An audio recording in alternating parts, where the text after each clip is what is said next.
Shalom Akim. First and foremost, I'd like to give all praises to Yahweh, Bahashem, Yahushai, Bahashem Kakadash. I'd like to proceed this lesson with giving double honors to the apostles and elders of Great Millstone who do rule well and teach well, man. I'm doing a walk and talk right now, before camp. Gotta knock out this lesson real quick. But I'm about to go into the book of Jeremiah, man. The book of Jeremiah, chapter 30, verse 7. And it reads, "Alas, for that day is great, for that none is like it. It is even the time of Jacob's trouble, but he shall be saved out of it." And I was just meditating on this precept, man. The times that we're coming in, man, is going to be a detrimental, destructive time, man.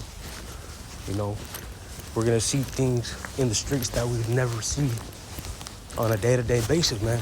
Such things include death, famines, people going crazy over some food, and then that's going to resort to these cannibal gangs, man.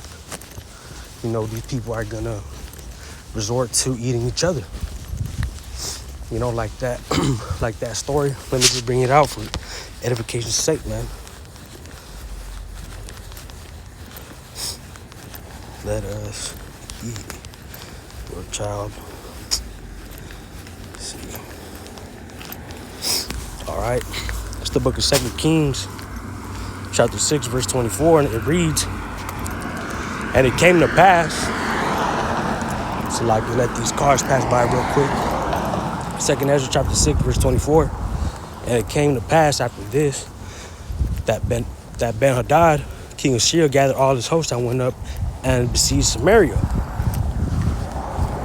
And there was a great famine in Samaria, and behold, they besieged it, until an ass's head was sold for 80 pieces of silver."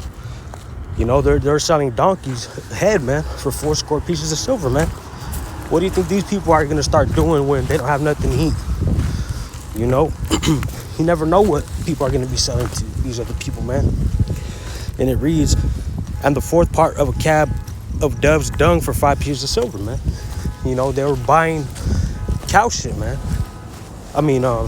Dove bird shit, man. Hey, I wouldn't be surprised if they eat cow shit too, man. Just look at them damn Elamites. They use that shit to clean their kitchen and shit like that. Besides the point though. And it reads, verse 26, "And as the king of Israel was passing by upon the wall, there cried a woman unto him, saying, Help me, saying, Help, my lord, O king.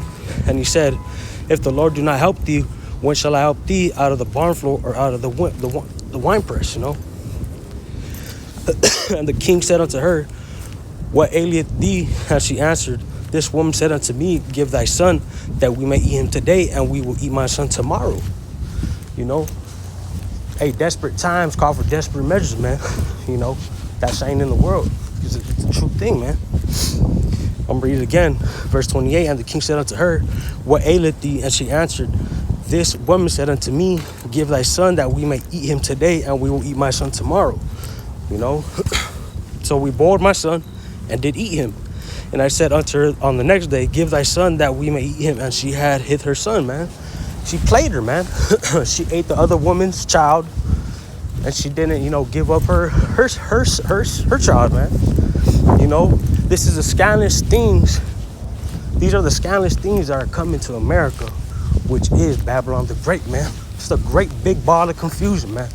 These people, have no moral compasses, man. They're rotten from inside out, man. They have no good spirits left in them, man.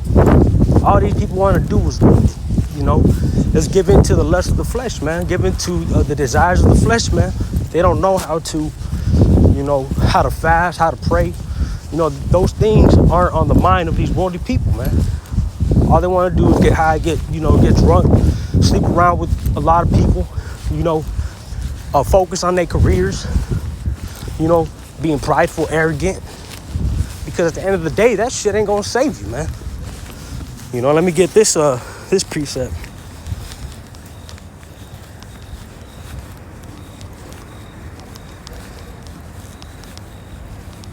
just for edifying, man.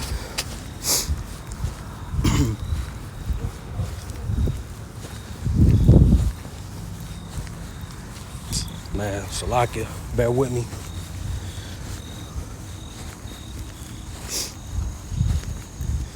Khan, is the book of Matthew, chapter 6, verse 20, and it reads, "But lay up for yourselves treasures in heaven, where neither moth nor rust doth corrupt, and where thieves do not break through nor steal." You know, we should be focused on, building up our spiritual money in the heavens, man. Not being worried and being, stressed with, the lives here, man. Of course, you need to, make money to get by, man. Ultimately, that's, I'm speaking for myself, first and foremost, man. To keep a simple life, man. To keep your eyes single. Don't be too involved in worldly affairs, man. If you have a business, that's cool, man. But if the business is taking your time away from the Most High, then what are you doing, man? You're gonna serve Mammon more than the Most High? Hey, the scripture says you can't. Let me get that. You can't serve two masters. Let's get that real quick. This is just gonna be a little quick hit, man. It's the book of Matthew, chapter 6, verse 24, man. Hey, and it's in the same book, man. Matthew, chapter 6, I just read verse 20, man. But I'm gonna go down to verse 26, and it reads, let's see. So I just had it. Cons right here, verse 20, man. 6, verse 20. No, that wasn't it. Salakia. Lost my train of thoughts right here. Can't serve two masters. There we go. It's the book of Matthew. I just read verse 20. Salakia. Now we're going to verse 24 in the book of Matthew, chapter 6. "No man can serve two masters, for either he will hate the one and love the other, or else he will hold to the one and despise the other. Yea, cannot serve Yahweh and Mammon, man," which Mammon means money. You can't be too indulged with affairs of this world, man. Or, the Most High is not going to find you worthy when he comes back, man. So, hey, realize the times that we're coming in, man. And make sure you're storing up, your treasures up in heaven, man. Not here in this, in this wicked world, man. But with that, I hope this quick hit, was edifying to the hopeful elect. I'd like to give all praise to Yahweh, Ba'ashem, Yahweh